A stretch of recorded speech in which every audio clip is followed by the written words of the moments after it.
The National Weather Service in Lincoln has issued a severe thunderstorm warning for northern Christian County, Sangamon County, until 4 p.m.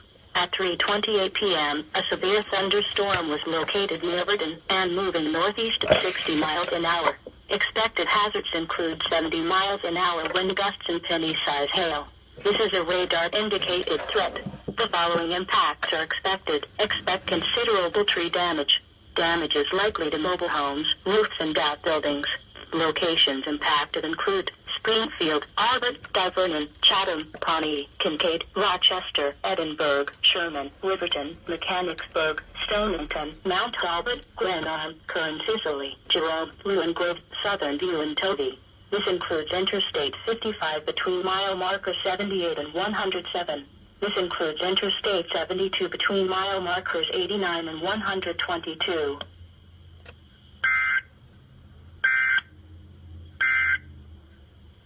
The National